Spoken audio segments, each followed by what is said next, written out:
যেহেতু বাইবেল আগে এসেছে, কোরআন সেখান থেকেই লেখা হয়েছে, অনেক কিছু নকলও করা হয়েছে। যে কোরআন নকল করা হয়েছে, তাহলে একই যুক্তিতে বলা যায় যে যীশুখ্রিস্ট ওল্ড টেস্টামেন্ট থেকে নকল করেছিলেন। তখন খ্রিস্টানরা বলবেন না, আমরা বিশ্বাস করি যে আসমানি কিতাবগুলোর মূল কথা সবসময় একই ছিল, তার মানে হচ্ছে তৌহিদ, এক আল্লাহতে বিশ্বাস করা। আসলে মূল কথাটা একই, কিন্তু ভেবে দেখেন বাইবেলের মধ্যে প্রায় কয়েকশো বৈজ্ঞানিক ভুল আছে। আপনি যদি বলেন বাইবেল থেকে নকল করা হয়েছে, আর অনেকেই বলেন নওজুবিল্লাহ যে নবী মোহাম্মদ সাল্লাম কথাগুলো বাইবেল থেকে নকল করেছেন, তার মানে নবী মোহাম্মদ সাল্লাহ সাল্লাম বাইবেলের যে কথাগুলো বৈজ্ঞানিক ভুল সেগুলো নেননি, তাহলে তো তিনি বড় বিজ্ঞানী।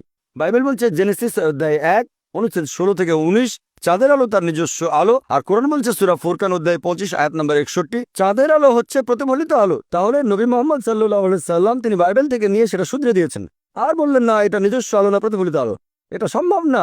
কোরআনে এমন অনেক কথা আছে যেটা বিজ্ঞান জেনেছে কিছুদিন আগে। কোরআন সেটা 1400 বছর আগে বলেছে। কোনো মানুষের পক্ষে এগুলো লেখা সম্ভব না। কোরআনে যে কথাগুলো আছে কোরআন কখনোই নকল করা হয়নি। এজন্য আমার ভিডিও ক্যাসেট দেখেন বিজ্ঞানের আলোকে কোরআন ও বাইবেল, সেখানে বিস্তারিত জানতে পারবেন। সেখানে আমি প্রমাণ করেছি যে কোরআন বাইবেল থেকে নকল করা হয়নি। কোরআন হচ্ছে ফুরকান, যে মানদণ্ড দিয়ে সঠিক আর বেঠিকের পার্থক্য করবো। আশা করি উত্তরটা পেয়েছেন।